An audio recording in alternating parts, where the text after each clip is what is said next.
Olá para você que está ligado no nosso canal e também nas nossas plataformas de áudio. Tudo bem com você?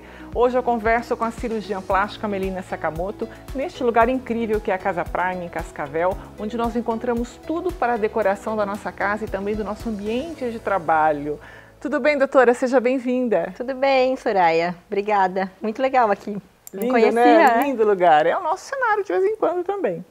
Doutora Melina, a gente saiu recentemente da campanha de conscientização e prevenção do câncer de mama, que é o Outubro Rosa, né? E você participou de algumas lives para falar principalmente da questão da cirurgia reparadora, né? De prótese mamária. Queria que você falasse um pouquinho como é que funciona na prática e em que momento é indicado esse procedimento.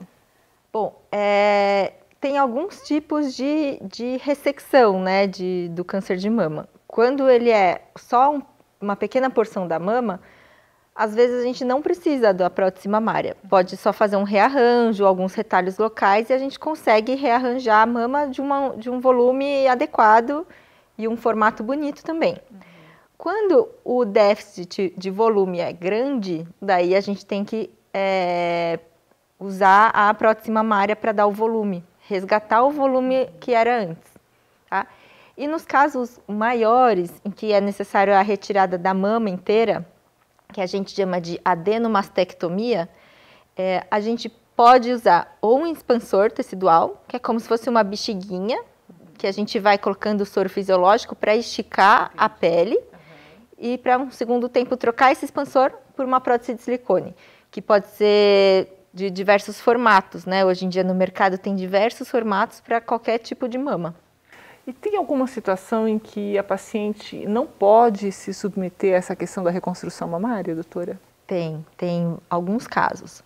O principal é comorbidades, né? Se a paciente tem muito problema de saúde, o risco da cirurgia se torna muito grande. Então, quanto mais rápido é o procedimento cirúrgico, menor o risco. Por isso que se opta em não fazer a reconstrução, fazer só a cirurgia da retirada mesmo. E daí, num segundo tempo, se a paciente melhora dessas condições de saúde, pode se reconstruir. Outro caso seria a obesidade excessiva, que é a mesma coisa. Aumenta muito o porte cirúrgico, o risco cirúrgico, então é optado por não fazer a reconstrução no mesmo tempo. A reconstrução mamária, hoje ela é possível também através do SUS, né? E os convênios também cobrem. Vamos falar um pouquinho para as pessoas que ficam muito preocupadas com isso, doutora? Sim, a legislação brasileira, ela garante a reconstrução mamária para todos os pacientes, pelo SUS e pelos convênios. Uma dúvida muito frequente é a utilização de prótese mamária, né? Muitas pessoas acham que tem que pagar a prótese, mas não, o SUS garante a prótese mamária tanto na mama que vai ser reconstruída, como na mama saudável. Porque às vezes a gente vai retirar uma mama, coloca a prótese de silicone e a outra a gente precisa fazer a simetrização, certo, que é levantar, colocar numa posição parecida com a mama reconstruída. E muitas vezes a gente retira bastante volume mamário e troca esse volume por um implante de silicone, porque às vezes o resultado fica mais parecido com a mama reconstruída. Ah, perfeito. Então, perfeito. E é isso, inclusive a mama reconstruída, a mama saudável que a gente faz, usa a prótese de silicone, também é coberta pelos convênios ou pelo SUS. Tá certo. Doutora, você também tem uma experiência, uma vasta experiência na questão da cirurgia reparadora, que é a cirurgia pós-bariátrica, né? Queria que você falasse um pouquinho sobre as técnicas que existem e em que momento, né, o paciente bariátrico, pós-bariátrico, pode se submeter a esse procedimento. O paciente bariátrico é um paciente complexo, né? São multifatores que vão fazer essa doença no paciente. A cirurgia bariátrica não é a cura, né? É um passo importante. Hoje em dia se sabe que é o principal fator que vai fazer o paciente perder peso. Só que o paciente tem que entender que não é a cura. É um esforço, é uma mudança de estilo de vida, atividade física, mudança da alimentação, tudo isso. E depois de mais ou menos 1 ano da cirurgia bariátrica, ele consegue atingir a meta do peso, né? Ele consegue emagrecer 50% do excesso de peso, às vezes mais. E depois que perde o peso, a gente precisa de 6 meses para o corpo fazer a retração, se equilibrar, passar dessa fase inflamatória, que é esse emagrecimento excessivo. E são esses 6 meses, que é o tempo de segurança para a gente indicar uma cirurgia plástica, que a gente chama de cirurgia de contorno corporal, tá? Que envolve desde mama, abdômen, coxas, braços, às vezes lipoaspiração também é indicado. Agora sim, doutora, nesses casos de cirurgia bariátrica, a gente sabe que os convênios cobrem a questão da obesidade mórbida, né, quando atinge aquele índice de massa corporal. Agora, a questão da reparadora, o convênio cobre também? O convênio ele é obrigado a cobrir as cirurgias que tiverem indicação médica. Ou seja, cirurgia estética não é coberto, né? Nem pelo SUS, nem por nenhum convênio. Mas cirurgia reparadora, que vai ajudar a parte funcional da paciente, o convênio é obrigado a cobrir sim. Então, desde abdômen, que é o mais comum, até as outras partes do corpo. Lembrando, ressaltar, depende da avaliação clínica de um cirurgião plástico, às vezes vai até para uma avaliação do convênio para ver a real necessidade.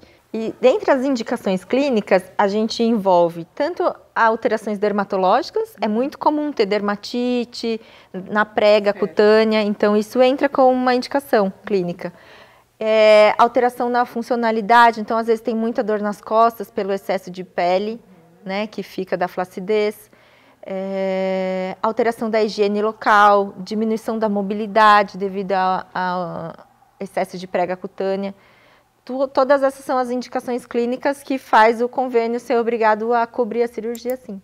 Informação completa para você que está acompanhando o nosso canal aqui na TV Medicina e Saúde.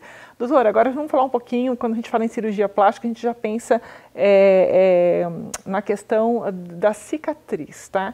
Então, a gente já viu alguns casos de pessoas que depois de fazerem a tão sonhada cirurgia plástica, tiveram problemas com relação à cicatrização. Quais são os cuidados que o paciente tem que ter com as cicatrizes no pós-operatório? Cicatriz é um tema complexo, é tema de doutorado, assim, em cirurgia plástica. Estudam bastante essa Estuda parte muito, tem várias coisas que a gente ainda não entende, mas basicamente é assim, o corpo ele vai refazer as ligações, né, da pele para cicatrizar. E são etapas que a gente tem que seguir. A primeira etapa, o corpo vai fazer mais vaso sanguíneo, vai jogar mais substância para fechar tudo lá. E depois de um certo tempo, aquela substância que é um enovelado de substância, ela vai se remodelando e abaixando. O que o paciente pode fazer para ajudar? Às vezes é o uso de cinta elástica, malha, porque ele diminui o inchaço local.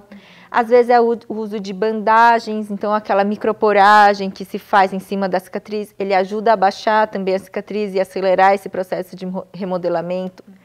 Hidratação da pele, é necessário uma pele bem hidratada para uma cicatrização melhor, mais adequada. E alteração também da força tênsio. Se a gente faz um corte e os pontos, se a gente fica se movimentando muito e estirando muito a região, vai alterar essa fase da cicatrização. Então, o corpo vai ficar muito mais tempo produzindo tudo para fechar do que para abaixar e remodelar a cicatriz. Então, tudo isso o paciente ajuda. Então, imagina, se o paciente vai fazer atividade física logo a seguir da cirurgia, os pontos tendem a ficar alargados e a cicatriz alargar, e às vezes mais alta do que o normal. Bom, e quando a gente fala em cirurgia plástica, doutora, a gente logo pensa em mama, silicone, lipoaspiração, cirurgia de face. Agora, também existe uma área em que se faz o procedimento para as crianças, né? Qual que é o tipo de cirurgia mais comum nesses casos? Você faz também, atua nessa área, né? Sim, atuo muito. Em São Paulo, a minha formação, eu fiz parte de uma equipe cirúrgica, que foi um mestre da cirurgia plástica na minha vida, que foi o Dr. Dove Goldenberg. Conhecidíssimo. Ele é conhecidíssimo e especializado em cirurgia plástica pediátrica. E tem, sim, suas particularidades. Desde a escolha do fio para não precisar tirar no pós-operatório, até o uso dos curativos, que vai traumatizar menos a criança. Como que abordar a criança antes da cirurgia para ela entender. Tem muita coisa que é o diferencial de uma pessoa bem preparada ou de um profissional que não tem experiência com esse tipo de público, né? E o mais procurado infantil seria a orelha de abano, né, que seria a otoplastia, que faz muito, né? Pode ser feita a partir de que idade essa cirurgia, doutora? A partir dos 5 anos já dá para indicar. É importante a criança entender, porque ela entendendo, ela vai ajudar no pós-operatório também. Verdade, isso é muito importante. Então, assim, 5, 7 anos, daí já dá para começar a indicar e a criança começa a entender e concorda. É interessante. E alguns tumores cutâneos, cistinhos, lipominhas, alguns tumores pequenos também pode-se fazer. Tá certo. Olha, gente, se vocês quiserem saber mais sobre tudo que a gente conversou aqui com a doutora Melina, siga ela no Instagram. Vocês podem encontrá-la no @doutora Melina Sakamoto ou mande um WhatsApp para o Centro Médico Gastroclínica no 2101-7700 DDD 45, tá bom? Doutora Melina aí com a formação acadêmica, clínica e cirúrgica na USP, está atuando em Cascavel e tem um vasto conhecimento aí. Aproveitem, né? Aproveitem esse conhecimento todo que está à disposição agora para Cascavel e região. Doutora, obrigada mais uma vez por vir aqui no Medicina e Saúde. Boa semana. Obrigada, sempre um prazer, Soraya. Que joia. Nós vamos ficando por aqui desejando para você uma excelente semana, cheia de coisas boas. Até mais, a gente se vê.